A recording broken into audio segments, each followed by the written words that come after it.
श्री शिवाय नमस्तुभ्याम। हर हर महादेव। महाराज, आप सभी लोग जानते हो कि 17 अक्टूबर 2025 यानी कि शुक्रवार के दिन इस पवित्र कार्तिक माह की रमा एकादशी व्रत पड़ रही है। और ये कोई आम एकादशी नहीं है महाराज, ये एकादशी माता लक्ष्मी को समर्पित है। रमा एकादशी शुक्रवार वाले दिन, जैसा कि हमने आप सभी को बताया है कि अगर कभी मौका लग जाए और कार्तिक माह की रमा एकादशी पड़ जाए तो महाराज इस दिन आपको इस तुलसी की लकड़ी के दीपक और एक चुटकी हल्दी वाले उपाय को अवश्य करना चाहिए। देखिए मेरी जीजी आपसे विशेषकर निवेदन है, यदि आपके जीवन में बहुत दुख कष्ट है, धन संपदा में कमी है, कार्य में सफलता प्राप्त नहीं हो पाती है, शिव मंदिर रोज जाते हो, शंकर को रोज जल समर्पित करते हो, बाबा से प्रार्थना करते हो, फिर भी कृपा प्राप्त नहीं हो पा रही है, तो ये जो 17 अक्टूबर शुक्रवार का दिन पड़ रहा है, इस दिन इस साल की सबसे बड़ी एकादशी रमा एकादशी पड़ रही है। इस दिन आपको या फिर आपके घर के किसी भी एक सदस्य को, किसी भी एक माता बहन को इस तुलसी की लकड़ी के दीपक वाले उपाय को तो अवश्य ही करना चाहिए, या कोई आम उपाय नहीं है महाराज।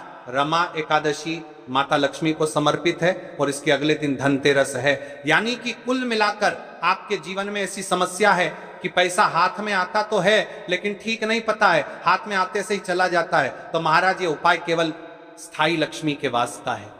और धनतेरस से एक दिन पहले वाली एकादशी ये आपके जीवन के भाग्य को बदल सकती है। विशेषकर मेरी माता बहनों से निवेदन है, इस दिन आपको इस तुलसी की लकड़ी के दीपक और एक चुटकी हल्दी वाले उपाय को तो अवश्य ही करना है। कान खोलकर सुन लो मेरी जीजी और मेरे जीजा, आज जो कथा सुनने जा रहे हो वह कोई साधारण कथा नहीं, क्योंकि यह कथा है स्वयं भगवान विष्णु और माता लक्ष्मी के मिलन की। और जिस तिथि पर यह दिव्य कथा कही जाती है वह तिथि है रामा एकादशी की, जो इस वर्ष 17 अक्टूबर शुक्रवार को पड़ रही है। इस दिन किया जाने वाला छोटा उपाय आपके जीवन की रेखा को बदल सकता है। आपके जीवन में दुख कष्ट चल रहे हैं, धन संपदा में कमी है, लक्ष्मी घर में आती तो है लेकिन टिक नहीं पाती है, तनाव है, घर में लड़ाई झगड़े होते हैं, तो इस दिन आपको इस मात्र एक तुलसी की लकड़ी का दीपक, एक चुटकी हल्दी वाला उपाय को अवश्य करना चाहिए। आप सभी को पता है कि कार्तिक माह में दीपक प्रज्वलित करना यानी भाग्य को चमकने वाली बात, जिस प्रकार हम दीपावली धनतेरस पर आटे के दीपक प्रज्वलित करते हैं, उसी प्रकार से 17 अक्टूबर शुक्रवार की एकादशी तिथि इस उपाय को करना है। तो महाराज आज की यह शिव महापुराण की कथा से इस पवित्र कार्तिक माह की शुक्रवार की एकादशी तिथि के दिन किया जाने वाला यह एक उपाय आपके घर में माता लक्ष्मी का स्थायी बात करेगा, धन धान्य में वृद्धि होगी और घर में सुख और शांति होगी। तो 17 अक्टूबर यानी कि शुक्रवार की एकादशी तिथि वाले दिन मेरी माता बहनों से निवेदन है कि यदि आप इस कथा को, इस वीडियो को आप जहां पर भी देख रहे हो, फेसबुक रागा आपको भारत निवेदन है, बार की कार निवेदन है, वो हम YouTube पर इसे अंतिम तक देखें, क्योंकि यह सीहोर वाला महाराज अपनी बहनों से निवेदन कर रहा है कि कार्तिक माह की दशमी 17 अक्टूबर शुक्रवार वाले दिन आपको इस उपाय को अवश्य करना है। स्वयं माता लक्ष्मी आपके घर में सदैव के लिए विराजमान हो जाएगी, सारे पाप नष्ट होंगे। केवल कार्तिक माह की शुक्रवार की एकादशी तिथि वाले दिन ये छोटे से उपाय को कर लेना। देखिए, यदि पूरा साल निकल गया हो लेकिन आपने इस मात्र एक तुलसी की लकड़ी का दीपक, एक चुटकी हल्दी वाला उपाय को नहीं किया और जीवन में अभी भी बहुत समस्या है, तो 17 अक्टूबर शुक्रवार एकादशी तिथि वाले दिन आपको इस उपाय को अवश्य करना है। कई सारे लोगों को तो पता भी नहीं होता है कि उनके जीवन में जो समस्या आ रही है वह किस कारण आ रही है, मतलब इसका मुख्य कारण भी नहीं पता है और हमेशा परेशान होते रहते हैं। और आप सभी को पता है कि कार्तिक माह, कहते हैं कि कार्तिक माह का हर दिन शुभ होता है, लेकिन इस माह की रामा एकादशी सबसे पवित्र, सबसे शक्तिशाली मानी गई है। शास्त्रों में वर्णन है कि जब एकादशी तिथि शुक्रवार को पड़ती है और वह भी कार्तिक माह में, तो वह सभी पापों को नष्ट कर देती है। महाराज यही तो 17 अक्टूबर का योग है, शुक्रवार, लक्ष्मी का दिन, एकादशी, विष्णु की तिथि और कार्तिक महादान का माह, तीनों का मिलन यानी भाग्य के दरवाजे खुलने का शुभ संकेत। शास्त्रों में कहा गया है रामा एकादशी व्रतेन धन धान्यम समृद्ध्यति, अर्थात रामा एकादशी के व्रत से धन धान्य की प्राप्ति होती है। जो भक्त इस दिन व्रत रखते हैं या श्रद्धा से पूजन करते हैं उनके घर में कभी दरिद्रता नहीं ठहरती, क्योंकि यह वही तिथि है जब माता लक्ष्मी स्वयं कहती हैं मैं उस घर में वास करूंगी जहां मेरा स्मरण, मेरा पूजन और मेरा दीपक जलाया जाएगा। महाराज सोचो जरा, 17 अक्टूबर को जब रामा एकादशी का व्रत है तो उसके अगले ही दिन धनतेरस, यानी कि एक तरफ लक्ष्मी पूजा का आरंभ और दूसरी ओर दीपों का त्योहार आने को है। यही वह क्षण है जब आप अपनी आर्थिक स्थिति बदल सकते हैं, अपने घर से नकारात्मक ऊर्जा को समाप्त कर सकते हैं और अपने जीवन में स्थायी समृद्धि को बुला सकते हैं। अब ध्यान से सुनिए, क्योंकि यह बात हर किसी के लिए नहीं कही जाती। शास्त्रों में वर्णन है कि तुलसी पत्रं समर्पयेत दीपम तुलसी मूले दध्यात तत्र लक्ष्मी निवसति, अर्थात जो भक्त तुलसी की लकड़ी से दीपक बनाकर उसे प्रज्वलित करता है उसके घर में माता लक्ष्मी का स्थायी निवास होता है, क्योंकि तुलसी श्रीहरि की प्रिय हैं और शुक्रवार लक्ष्मी का दिन दोनों का संगर जी पर कर रहे, वो सभी कर रहे अद्भुत शक्ति का संगम बनाता है। इसलिए कहा गया है रामा एकादशी पर तुलसी का दीपक जलाओ और अपने भाग्य का दीप प्रज्वलित करो। अब बात करते हैं एक चुटकी हल्दी की। भाइयों और बहनों, हल्दी सिर्फ एक मसाला नहीं बल्कि यह मां लक्ष्मी का प्रिय पीतवर्ण प्रतीक है। जब दीपक में एक चुटकी हल्दी डाली जाती है तो वह दीपक केवल रोशनी नहीं फैलाता बल्कि वह संपूर्ण घर में सौभाग्य का प्रकाश बिखेरता है। इसीलिए कहा जाता है हल्दी का दीपक जलाने वाला कभी निर्धन नहीं रहता। अब सोचो, जब तुलसी की लकड़ी और हल्दी दोनों एक साथ दीपक में समर्पित हों तो वह दीपक लक्ष्मी को बुलाने का आह्वान बन जाता है। आप बात करते हैं आज की इस रामा एकादशी पर किन दो राशियों पर विशेष कृपा बरसने वाली है। वृषभ राशि, आपके लिए यह एकादशी अचानक धन लाभ का योग लेकर आई है। अटके हुए पैसे लौटेंगे और नया आर्थिक अवसर प्राप्त होगा। मीन राशि, आपके जीवन में चल रही मानसिक और आर्थिक परेशानी समाप्त होगी। शुक्रवार की यह पावन एकादशी आपके घर में संतोष, शांति और स्थिरता का वरदान देगी। अब चलिए हम उपाय की तरफ चलते हैं। सबसे पहले एक मुख्य बात देखिए भक्तों, यदि हम तुलसी की लकड़ी की दीपक वाला उपाय कर रहे हैं तो इसके साथ हमें चावल के दाने लेने होंगे, तभी यह उपाय सफल होगा। यानी कि 11 चावल के दाने और तुलसी की लकड़ी के दीपक वाले उपाय को साथ में करना है। फिर इसके पश्चात हम आपको बताएंगे हल्दी के दीपक वाले उपाय के बारे में। ठीक है, एक चुटकी हल्दी सबसे पहले हम जान लेते हैं तुलसी की लकड़ी के दीपक के उपाय के बारे में। तो चलिए महाराज जी अब चलते हैं उस विशेष उपाय की तरफ जो आपको कल इस विशेष तिथि पर करना है। और इस विशेष पावन पर्व पर हम जिस उपाय की चर्चा करने जा रहे हैं वह अत्यंत ही दुर्लभ और शक्तिशाली है। यह उपाय न केवल भक्त की मनोकामनाओं को पूर्ण करता है बल्कि उसके जीवन के समस्त कष्टों का निवारण भी करता है। उपाय की सामग्री देखिए महाराज, मात्र तुलसी की लकड़ी से बना दीपक, 11 चावल के दाने और एक चुटकी हल्दी। ये तीनों वस्तुएं देखने में सामान्य प्रतीत होती हैं परंतु इनका महत्व और शक्ति अद्भुत है। जब इन्हें सही विधि से सच्चे मन और श्रद्धा के साथ शिव मंदिर में प्रयोग किया जाता है तब यह उपाय अलौकिक परिणाम प्रदान करता है। देखिए, तुलसी की लकड़ी का दीपक, 11 चावल के दाने और एक चुटकी हल्दी। तो सबसे पहले आपको हम दीपक के बारे में बताते हैं। तुलसी की लकड़ी का दीपक, तुलसी माता का वर्णन शास्त्रों में अत्यंत पवित्र माना गया है। तुलसी के बिना कोई भी पूजन अधूरा है। यद्यपि शिवजी को तुलसी अर्पित नहीं की जाती परंतु तुलसी की लकड़ी का उपयोग जब दीपक के रूप में किया जाता है तो यह विशेष ऊर्जा उत्पन्न करती, यह दीपक भक्त की मनोकामना पूरी करने में सहायक होता है। अब देखिए महाराज जी, 11 चावल के दाने का महत्व जानिए। चावल शुद्धता और समर्पण का प्रतीक है।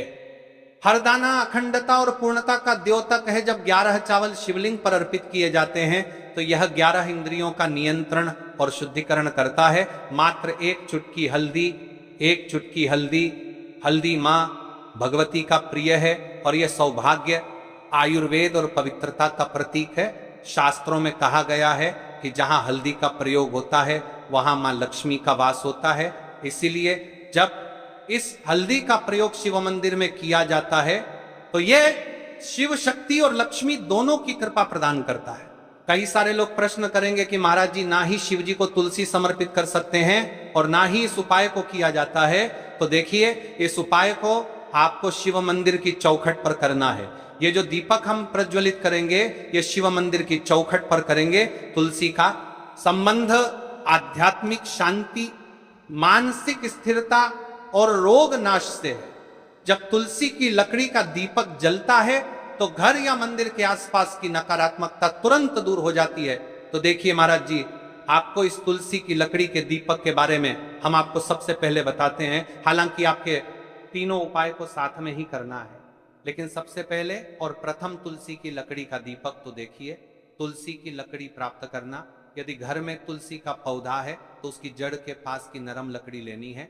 यदि घर में तुलसी का पौधा नहीं है तो बाजार से भी तुलसी की लकड़ी खरीदी जा सकती है। कई सारे घरों में तुलसी का वृक्ष नहीं होता है तो आप ये भी कर सकते हैं। ध्यान रहे, यदि आप किसी और के घर से ले रहे हैं तो उसे दक्षिणा अवश्य दें।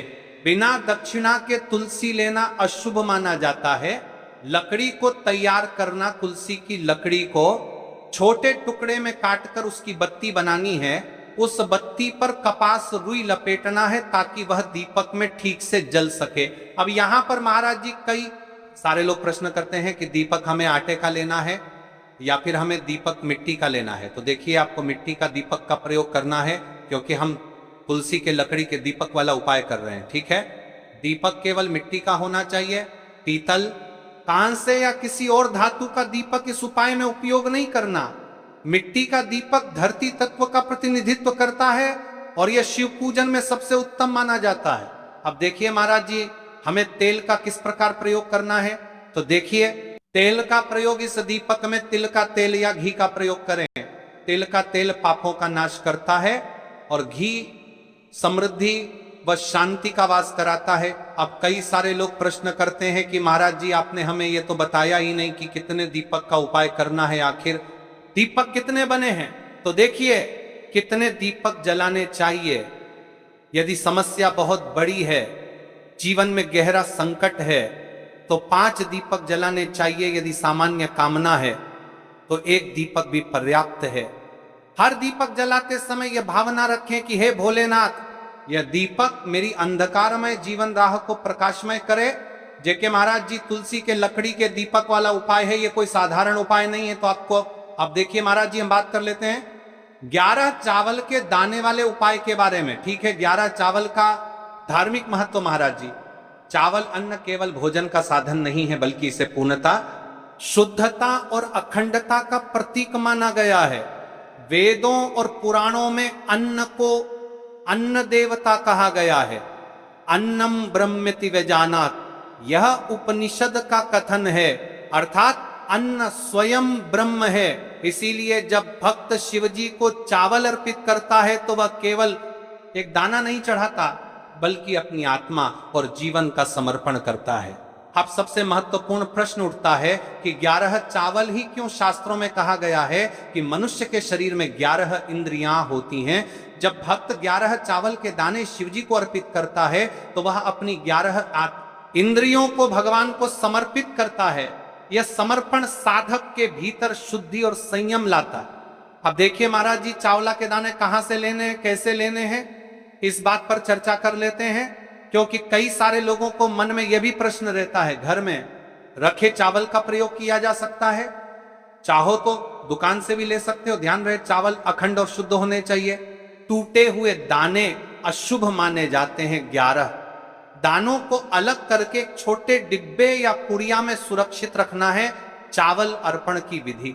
अब सुनिए महाराज जी, 11 चावल के दानों का प्रयोग कैसे करना है। अब देखिए महाराज जी, जैसे ही आपके चावल के दाने आप एक पुड़िया में रख लेते हैं, अब आपको शिव मंदिर में जाकर के इस उपाय को करना है।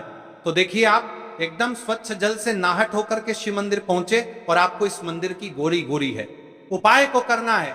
तो देखिए, कई सारी मेरी अन्य माताएं बहनें रहती हैं जो शिव मंदिर में जाती से ही दूसरी अन्य माता बहनों से सामग्री मांगने लगते हैं, जैसे कि ओ जीजी अपने बेलपत्र लाए हो, क्या एक दिन आज मैं लाना भूल गई, वो जीजी थोड़े से फूल दे दो। तो देखिए, आपको शिव मंदिर में जाकर के ये नहीं करना है, आप सिर्फ अपनी सामग्री से उपाय कीजिए और घर आ जाइए।